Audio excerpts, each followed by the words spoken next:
Të nderuar të pranishëm në këtë xhami, vazhdojmë me mësimet dhe porositë që i marrim nga libri Riyadus Salihin të Imam Neveviut rahimullahu taala, i cili në këtë libër ka përmbledhur ajetet nga Kurani, fisnik dhe hadithet e pejgamberit sallallahu alaihi wasallam për të ndriçuar besimtarit rrugën drejt Allahut subhanahu wa taala.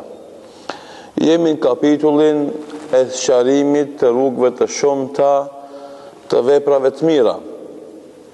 Jemi në hadithin e 4 me radh, ku Imam Neveviu rahimullahu ta'ala thot: wa anhu, ay an Abi Dharr radiyallahu anhu, أن الناسا قالوا يا رسول الله ذهب أهل الدثور بالأجور يصلون كما نصلي ويصومون كما نصوم ويتصدقون بفضول أموالهم. قال: أوليس قد جعل الله لكم ما تصدقون به؟ إن بكل تسبيحة صدقة وكل تكبيرة صدقة وكل تحميدة صدقة وكل تحليلة صدقة وأمر بالمعروف صدقة ونهي عن المنكر صدقة وفي بضع أحدكم صدقة. قالوا: يا رسول الله، أيأتي أحدنا شهوته ويكون له فيها أجر؟ قال: أرأيتم لو وضعها في حرام أكان عليه فيها وزرا؟ فكذلك إذا وضعها في الحلال كان له أجر. رواه مسلم. Thot Imam Neveviu rahimullahu ta'ala, në rëfen Abu Dharri radiallahu anhu, se disa njerëz i than pejgamberit sallallahu alaihi wasallam, dhe e kaluan pasanikt me sevape, falen sikur se falemi, agjërojnë sikur se agjërojmë, dhe japin sadaka nga pasuria që kanë. U tha pejgamberi sallallahu alaihi wasallam: a nuk ju ka dhënë Allahu dhul xhelal edhe juve atë që mund të jepni sadaka? Ai u tha: në çdo thënie subhanallah llogaritet sadaka. Çdo thënie Allahu akbar llogaritet sadaka. Çdo thënie elhamdulillah llogaritet sadaka. Çdo thënie la ilaha illa Allah llogaritet sadaka. Urdhërimi në të mirë llogaritet sadaka. Ndalimi nga e keqja llogaritet sadaka. Madje edhe në marrëdhëniet intime që ka dikush për jush i llogaritet sadaka. I than të pranishme që ishin aty: o i dërguari i Allahut, edhe kur dikush për neve e shfryn epshin e tij do të fiton sevape, i tha pejgamberi sallallahu alaihi wasallam: çka do të ndodhte nëse ai njeri e shfrynte epshin e tij në haram, a nuk do të kishte mëkat? Tha: gjithashtu nëse e vendon në halal ose e shfryn epshin e tij në halal, do të ketë shpërblim për Allahu dhul xhelal. Këtë hadith e transmeton Imam Muslimi sahihun e tij. Vazhdojmë me sqarimin e rrugëve të shumta të lloj-llojshme të veprave të mira. Dhe ky hadith ne përmend 6 mënyra ose 6 veprime që janë shpërblime të Allahu subhanahu wa ta'ala. Dhe ka të bën me stolisjen e besimtarit me këto tipara dhe veçori dhe veti. Pra personaliteti musliman dallohet prej tjerëve me garat që i bëjnë me zveti në vepra të mira. Dhe ky hadith i nxit besimtarët me i përvjel krahët, edhe mu përgadit për të bërë gara njëri me tjetrin në vepra të mira, për dallim prej njerëzve të dunjas që bëjnë gara njëri me tjetrin në vepra të dunjas. Dhe i motivon besimtarët që komunikimin mes tyre të ngrisin në nivel të lartë. Për shembull, këtu tregohet disa burra, disa njerëz prej shokëve të pejgamberit sallallahu alaihi wasallam kanë ardhur dhe tani e qajnë një hall me pejgamberin sallallahu alaihi wasallam. E bëjnë një bisedë ku ata shfaqin një dilemë e cila u ka ardhur ndërkohë dhe kërkojnë zgjidhje dhe sqarim për të. E pejgamberi sallallahu alaihi wasallam me kulmin e edukatës, me kulmin e mirësjelljes, me zemërgjërsinë më të madhe, i pranon ata dhe dilemat e tyre edhe në formën më të thjeshtë edhe më të qartë, wa largon këtë dilemë dhe wa jep atë sqarim të nevojshëm edhe të duhur. Dhe kështu duhet me qenë komunikimi mes muslimanëve, që për gjëra që nuk i kuptojnë të pyesin, për gjëra që kanë dilemat kërkojnë sqarime, edhe të mësojnë gjëra të reja në jetën e tyre. Andaj në këtë hadith mësojmë gjëra që ndoshta dikush për nesh më herët si ka ditë, se jeta e muslimanit e tëra është adhurim. Me adhurimet konkrete që janë si rituale, me pjesën tjetër të përditshmërisë së jetës, madje edhe argëtimet dhe dëfrimet e tij shndrohen në adhurime. Andaj kjo është përparësia që e ka një musliman kur e mëson fenë Allahu dhul xhelal, që e tërë jeta e tij i bëhet ibadet dhe adhurim, për dallim prej feve tjera që nëse nuk i bëjnë ritualet e caktuara në vendet e caktuara, nuk mund të jenë të devotshëm në fenë e tyre. E punët e dunjas nuk ka shanse të futen të bëhen ibadete. Atëna, kjo është për mirësive të mëdha që Allahu dhul xhelal ka dhënë ummetit e Muhamedit sallallahu alaihi wasallam, që edhe gjërat e rëndomta të jetës e mos fjalë e gjithashtu dëfrimet dhe argëtimet i shndrohen në adhurim dhe ibadet. Pse kjo? Sepse definicioni i adhurimit dhe ibadet të ne është më i gjerë se sa tek të tjerët. Andaj, çka do thotë adhurim në definicionin e shariatit islam? Çdo fjalë apo vepër e brendshme e zemrës apo e jashtme e gjymtyrëve tona, që me të e fiton kënaqësinë e Allahut dhe që me të është dhe që të cilat i don Allahu dhul xhelal, është ibadet. Për çdo fjalë dhe vepër e zemrës qoftë apo e gjymtyrëve tona, të cilën e don Allahu dhe me të cilën është i kënaqur Allahu, është ibadet. Çdo fjalë dhe çdo vepër, qoftë e zemrës apo e trupit. Çdo lëvizje që ti e bën shënohet ibadet, nëse është vepër të cilën e don Allahu dhe me cilën është i kënaqur ai. Pra s'ka ka veç namazi ibadet, s'ka ka veç agjërimi ibadet, s'ka ka veç haxhi ibadet, s'ka ka veç zekati ibadet. Çdo fjalë edhe çdo vepër që ti e bën dhe atë e don Allahu, do thotë është brenda suazave të veprave që me të e fiton kënaqësinë e Allahut. Dhe e don Allahu dhe e fiton kënaqësinë e Allahut me të, është ibadet. Dhe për këtë shkak, kur e përmendi pejgamberi sallallahu alaihi wasallam veprat e mira, i përmendi edhe marrëdhëniet intime që i ka një mashkull musliman me gruan e tij. Dhe për këtë shkak, edhe sahabët në fillim reaguan, thonë, si ka mundësi që njeriu e shfryn epshin e tij të shënohet sevap,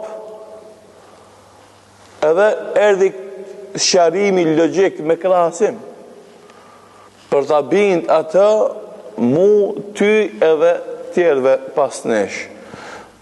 Po ta shfryn të njeriu epshin e tij në haram, a do të ishte mëkat? Po.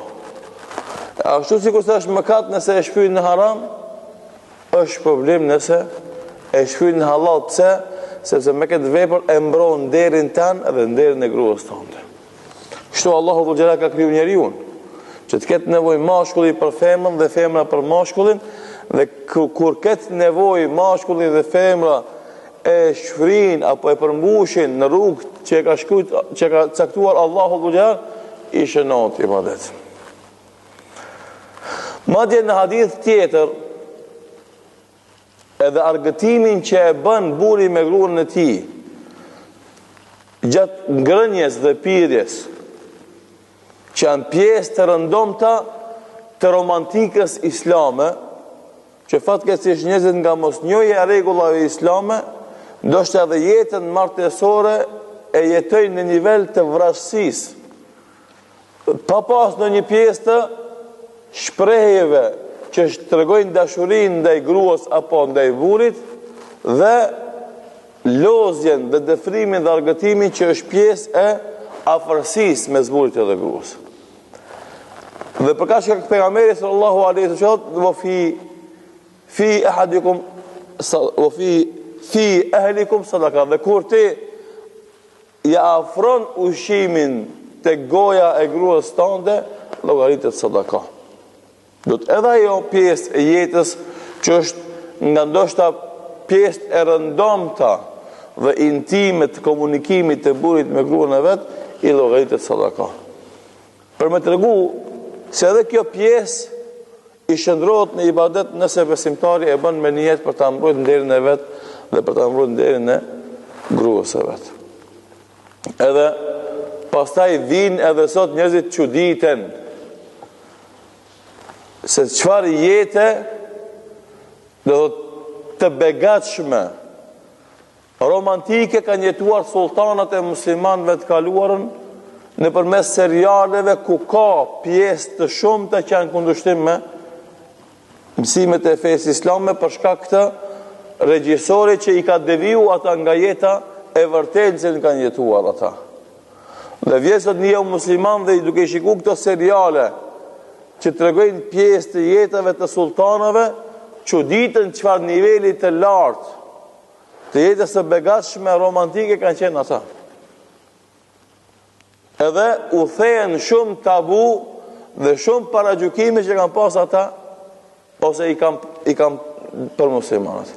Normalisht thamë me gjitha varëqet që janë për këto seriale në pjesët ku ata vinë ndesh me rregullat e shariatit islam, në të cilën nuk kanë qenë ata sultana, dhe pse normalisht kanë qenë njerëz dhe ka pas gabime, por jo në atë formë që i prezanton regjisori në këtë film, sepse konkretisht për këtë filmin do të thonë sultani Sulejmani ka pas vërejtje edhe në fillim në Turqi kur ka dalë, do të thonë si film, sepse edhe historianët e Turqisë kanë pas reagim negativ ndaj këtij seriali për shkak të deformimit të fakteve historike.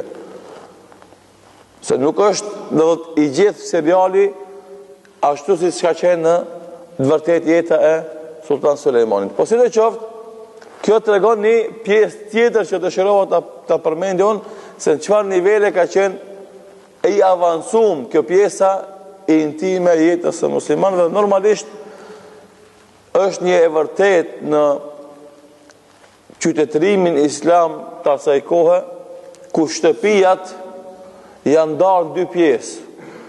Njëra pjesë është quajtur selamllëk dhe pjesa tjetër është quajtur haremllëk.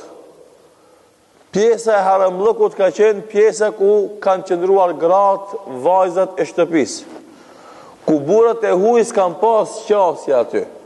Dhe kjo i ka dhënë mundësi gruas muslimane të jeton e lirë në qarkullimin në shtëpi, pa pas nevojë ajo me vendu shamin mbi kokë, pse është në mesin e grave. Që ajo të jetë domethënë e lirë në jetën e saj, në zhvillimin e përditshmërisë së saj. Dhe pjesa tjetër ka qenë selamllëku, ku kanë qëndruar domethënë burrat, djemt dhe kanë ardhur mysafirët e huaj. Dhe nga kjo arkitekturë islame të shtëpijave, ka mbet pastaj tek na shqiptarët oda e burrave, që ka qenë një formë tjetër e ndarjes së shtëpisë në dy pjesë. Oda e burrave ka qenë te dera e madhe e shtëpisë, në krahun e majt apo në krahun e djathtë, varësisht për rrethonave që ka pas shtëpia, dhe shtëpia ka qenë thellë mrena në obër, larg domethënë syve dhe larg komunikimit të musafirit me antarët e shtëpisë, këtë rast konkretisht me gratë e shtëpisë. Dhe këtë formë edhe dhe thot granimi kanë qenë rahat në qarkullimin dhe lëvizjet e përditshme të tyre, po edhe mysafiri ka qenë rahat në qëndrimin e tij si mysafir, sidomos në kohët e kaluara kur mysafirllëku ka zgjatur me ditë për shkak të komunikimit, për shkak të lëvizjes dhe komunikacionit të vështirë. S'ka pasur të rrugë të asfaltuara, e as magjistrale, e as autobane, e as vetura, që ti të kesh mundësi të shkosh për shembull deri Prishtinë, ti bësh 100 kilometra, edhe të kthehesh të njëjtën ditë, kjo që në pamundshme. Është dashur më udhtue ndoshta 2 ditë për me mrin Prishtinë, e me nejt atje 4-5 ditë në javë, që pastaj më kthi përsëri për 2 ditë në Shkup. Apo Prizren, për shembull, rruga më e vështirë, e tash në atë situatë është dashur patjetër më pas od burrash mysafirsh, ku vjen mysafiri dhe jeton komod pa ndonjë ngushticë apo vështirësi në jetën e vet. Dhe kjo tregon gjithashtu se çfarë stadiumi dhe çfarë niveli të lartë ka qenë në thotë jeta, organizimi i jetës tek muslimanët. Mirë. Ti kthehemi hadithit dhe mësimeve dhe porosive që mirën. Me folëm edhe në hadithin e kaluar për dhikrin. Dhe se dhikri përmendja Allahu Dhul Xhelal, duke e falendruar atë, duke e madhruar atë, duke treguar se vetëm ai është i madh, duke treguar se vetëm ai meriton adhurim, është pjesë, duhet të jetë pjesë përbërëse e jetës e besimtarit. Në mëngjes, në drekë, në mbrëmje, para se merr me fletë kur zgjohet për gjumit e kështu me radhë. Madje edhe gjatë natës kur ai flen dhe ndonjëherë i del gjumi, duhet të përmend Allahun Dhul Xhelal. Edhe në rrotullimin e tij në shtrat, kur her pas here i del gjumi, duhet të përmend Allahun Dhul Xhelal, dhe kjo është mendja dhe zemra e lidhur me Allahun Subhanahu wa Taala, kur ai në çdo rast, në çdo gjendje e përmend Allahun Subhanahu wa Taala, ashtu siç tregonin sahabët, kana an-nabiy sallallahu alaihi wasallam yadhkuru rabbahu fi kulli ahyanihi, sepse pejgamberi sallallahu alaihi wasallam e përmendte Allahun të gjitha gjendjet e tija. Të gjitha gjendjet e tija. Nuk linte moment pa e përmend Allahun Subhanahu wa Taala. Dhe kjo do të jetë porosia kryesore që muslimani të kompenzon disa adhurime që nuk mund t'i bën për shkak të mungesës së mjeteve, këtë rast sadakaja. Për dhënë sadaka duhesh me pas pasuri. Dhe kjo është një zgjidhje që ka dhënë pejgamberi sallallahu alaihi wasallam sahabeve fukara, po edhe neve sot, që mos vjen momenti me thonë vallahi kisha dashur me dhënë sadaka, po s'po kam. E të kam mësu pejgamberi sallallahu alaihi wasallam që pa dhënë pare me dhënë sadaka. Pa dhënë pare me dhënë sadaka. Ndaj vetës tonë dhe ndaj tjerëve. Andaj thënia subhanallahu sadaka, thënia alhamdulillah sadaka, thënia Allahu akbar sadaka, thënia la ilaha illallah sadaka, urdhërimi të mirë është sadaka, ndalimi nga e keq është sadaka, madje edhe në jetën e përditshme të dëfrimit dhe argëtimit që e bën në halal të llogaritet sadaka. Pra mësimet, garat e besimtarve mes veti në veprat e mira dhe kujdesi i madh i tyre që vazhdimisht të bëjnë veprat mira me të cilat është i kënaqur Allahu dhe me të cilat njeriu i afrohet Allahu Dhul Xhelal. Dhe ka qenë ngjalja e sahabeve, erdhën fukarat kur e pan për shembull zenginat e muslimanëve, po japin sadaka, thotë çka thon? Po fale si falemi, po agjeroj si agjerojmë. Ama ata po kanë pasuni me dhënë sadaka, na s'po kemi. Domthon, shikoni ku është ngjalja. Jo pse ai ka, alhamdulillah që ka dhënë atij. Mos e pengon as pak ajo, përkundër jam i gëzuar. Por unë po duam me bë punën e tymve se po e bëj, pse s'e kam. Atëre, a ka në zgjidhje? Edhe u tregoi pejgamberi sallallahu alaihi wasallam zgjidhjen. Ky hadith ka dhe versione tjera. që lidhen me dhikrin e namazit, me thonë 33 herë subhanallah, 33 herë alhamdulillah dhe 33 herë Allahu akbar, dhe të fundit me përfundu me la ilaha illallah wahdahu la sharika lah, lahul mulku wal hamdu ala kulli shay'in qadir. Dhe pastaj tregohet se kur wafa këtë gëzidhje fukarave të sahabëve të pejgamberit sallallahu alaihi wasallam dhe morën vesh edhe të tjerët, edhe zënginat filluan me bë dhikr. E këta erdhën përsëri te pejgamberi sallallahu alaihi wasallam, ja Rasulullah, po falen, agjerojnë. Ja për sadaka s'kemi ne kish me dhikrin, ata sadaka në dhikr. Po tash edhe ata po bëjnë dhikr. Dhe përsëri medi që ata janë paranesh me veprat mira, po japin as kemi, e tha, çka tha? Dhalik e fadlullahi yuti men yasha. E tha, kjo është begati i dhunti Allah t'ja e kujden Allahu ati, pasurin. Thesh, domethënë Allahu kështu e ka ndarë rrezikun tek njerëzit. Dikujt i ka dhënë shumë, dikujt i ka dhënë shumë, dikujt i ka dhënë mesatarisht, dikujt i ka dhënë pak, dikujt e ka lënë fukara. Allahu kështu ka saktu. Dhe ka thonë, po donte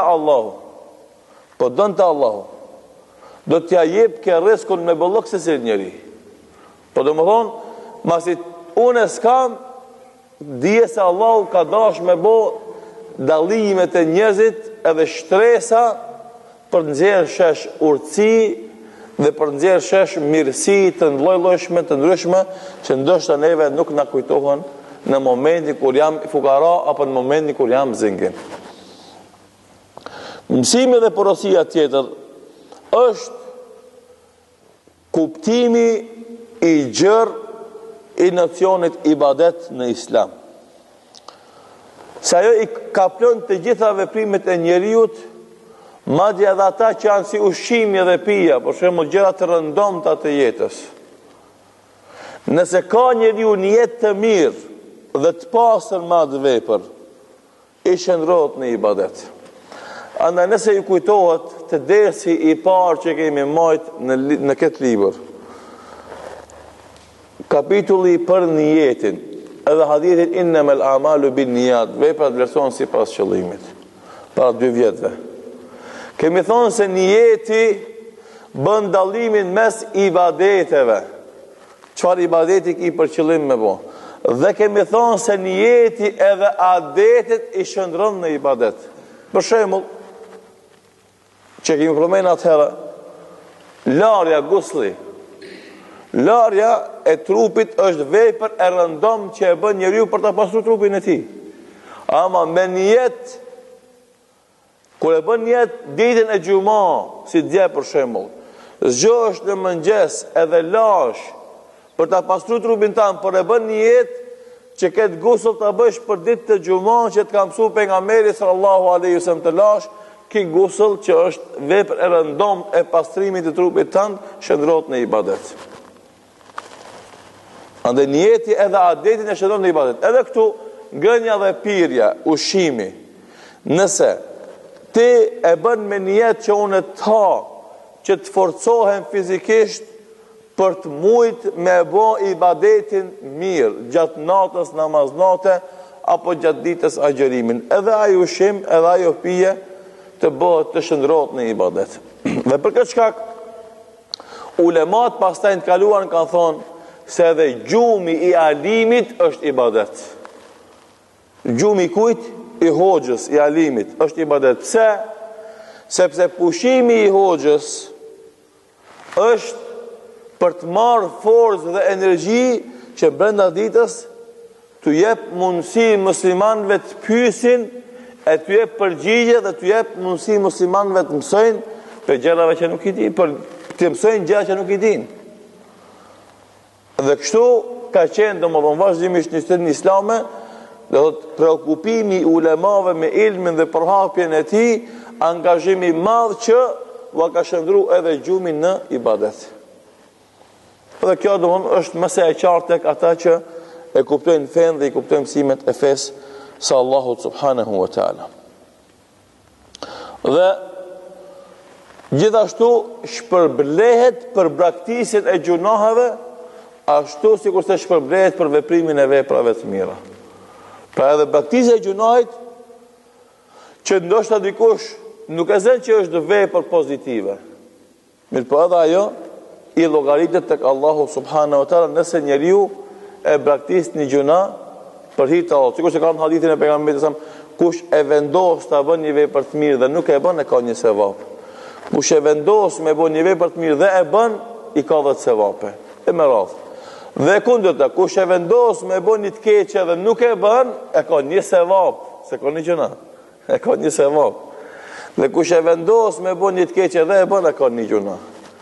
Normalisht tek pjesa e dytë, kush e vendos me bën një gjuna dhe nuk e bën, ka thonë ulemat, nuk e bën nga vendimi i vet, jo nga pengesa. Për shembull, dikush është nis me shku me vjedh një dyqan. E ty afër dyqanit u pasë njerëz i ka për rreth, aty është për shembull një polis duke ndejt, ose është dyqani i mshelt me shumë drina që ai nuk e ka ditë, ka menduar se ka më pak drina dhe shkon edhe e shef se s'mundet me vjedh, a ditë dhe e lën vjedhjen. A e shkruhet ti një sevap, nuk e shkruhet. Se ke se kalon vjedhjen, pse ka mujt, tu mujt.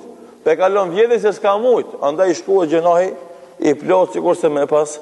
Po do të thonë, Islami edhe praktikën e gjunahave me dëshirë dhe vendoshmëri ta shënon sevap dhe ta shënon shpërblim. Del shesh edhe mësimi tjetër, raportet mes muslimanëve. A kanë qenë raportet mes muslimanëve si janë sot, në çmim nga pasaniki fukaras dhe zili nga fukaraja për pasanikin? Sot kështu janë raportet.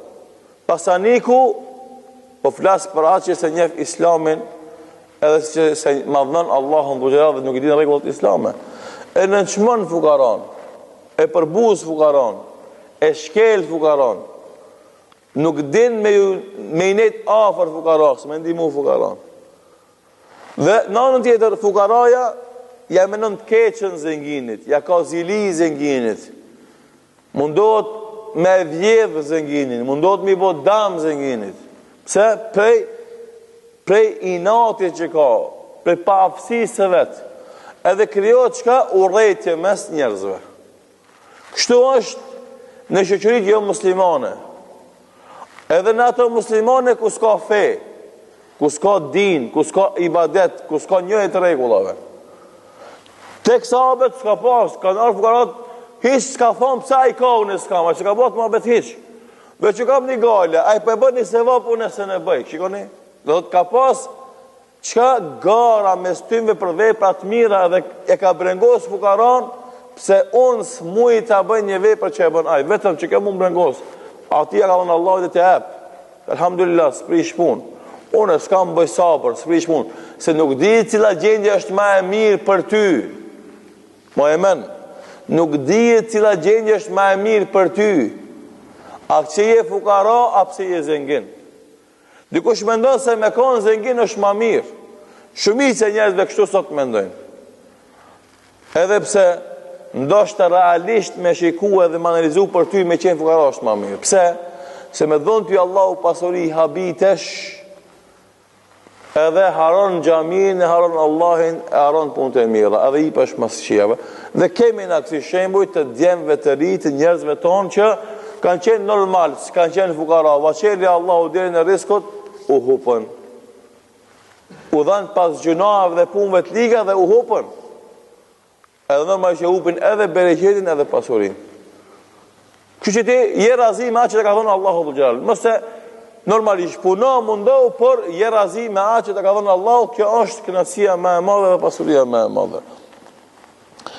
Gjithashtu premësive dhe porosive del në shesh lehtësia e kësaj feje, o vëllazni.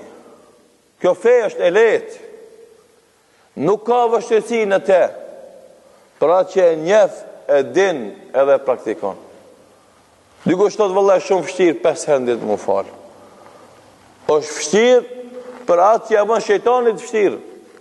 Am për muslimonin është e lehtë, bile e pret me padurim.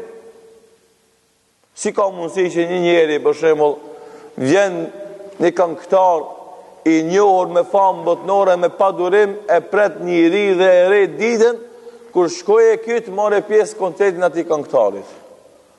Apo vjen një artist i një serialit të ndryshëm, edhe dalin 5.000, 10.000, 15.000, 20.000, të jemë edhe treja edhe e presin, edhe mendojnë se me atë kanë bën e punë të madhe. Ashtu edhe ma shumë se kjo besimtari me padurim e pret çdo namaz që të hynë te dhe të kënaqet duke bëj ibadet Allahun krijuesin e qiellit dhe tokës dhe të shpreh falënderimet e thella dhe të shumta për të mirat që Allahu vazhdimisht e jep atij njeriu. Andaj kjo fe është e lehtë. Dhe muslimani gjen shumë forma dhe mënyra të cilat e bën ibadet Allahun subhanahu wa taala. Gjithashtu del barazia në detyra dhe obligime mes fukarave edhe zenginave. S'ka me thonë vëllë unë jam zengin i iki tatimeve, e fukaraja paguj tatime.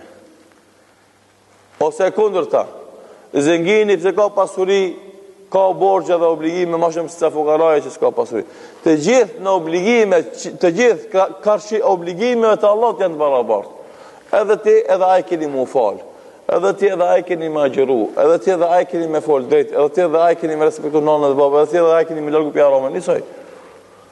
Për jashtim që janë disa ibadete ku është kusht pasunia. Ajo bjerë për fukaras i metet borç zenginit, për shembull haxhi. Haxhi prej kushteve është edhe me pas pasuni. Kush ka pasuni shkon, e ka borç me shkue. Kush s'ka se ka borç, mirë për shkan ndodh, a shkon haq ai që ka pasuni, apo shkon haq ai që ka zemër, edhe vullnet edhe dëshirë? Shkon ai që ka zemër, vullnet edhe dëshirë. Pse? Se na ku shkojmë në haq 3 milion, 5 milion njerëz që janë këtë zengina. Janë këtë zengina. Edhe ka shumë zengina që i njohim në vendet tona që s'kan shku në haq kur. Domethënë nuk shkon haq ai që ka parë, po shkon haq ai që don Allahu dhul xhelal edhe me kon fukara. Edhe ja mëson Allahu subhanahu wa taala me shku.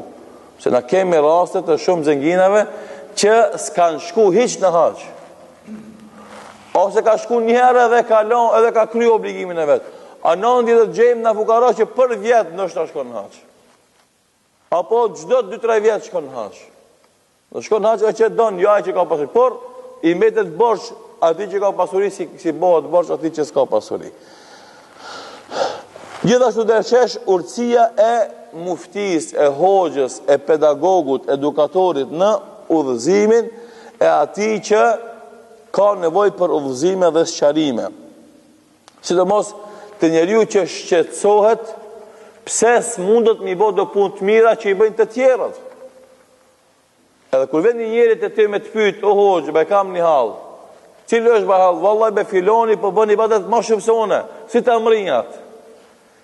Apo ma ke kjo sot rall, shumë rall. Mo halos ka, domodin ose shumë rall në rast kur vjen një xhamat, o hoxh, ku më ardh me vetë e filonin e kam shok. Ai sa bëj për ditë e fal xhami, unë s'po muj, çish t'ja bëj? Ai për ditë lexon Kur'an, unë s'po muj, si t'ja bëj? Ai tonet e ndajëron, unë s'po muj, si t'ja bëj? Ai po është bamirës dhe nanës edhe babës, e unë pak po sjell na keq, si t'ja bëj? Ai po fal namaznate, unë s'po muna, si t'ja bëj? S'ka kësi raste, muslimanëve që e kanë ngale se shoku i vet ja shkojnë punë të mira. A kemi shumë raste ku njerëzit vinë se vallai ku po shok jam mjedh numët, si të pajtona. Ai ka bo pasuni unë me ta si t'ja bëj. Por si punë dunjas ka pyetja, për punë gara në heret nuk ka fatkeqësisht, edhe normalisht kur vjen një i shqetësum se shoku i vet, kolegu i vet ja ka kaluar ibadete, ti duhesh me ditë se si me orientu atë që atë energji që është shëndruar te ai ta retosh ka hajri dhe ka e mira. Dhe gjithashtu premtimet porosive që dalin nga kjo ditë është se krahasimi si metodë, analogjia si metodë fetare e ka përdorur pejgamberi sallallahu alaihi wasallam edhe u lejohet ulemat e përdor në sqarimin e gjërave. Sikur se tha, nëse kishte shfryje fjalëve të haram ajuna, po.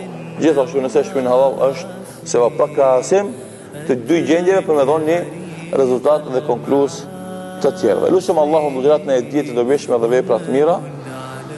Në uzon ka hejri dhe ka emirat, në e bereqet në punë që i bëjmë, të arun nga shere i vetës tonë dhe veprave tona. Wallahu ta'ala alam, sallallahu ala Muhammedin, wa akhiru dawana, alhamdulillahi rabbil alamin.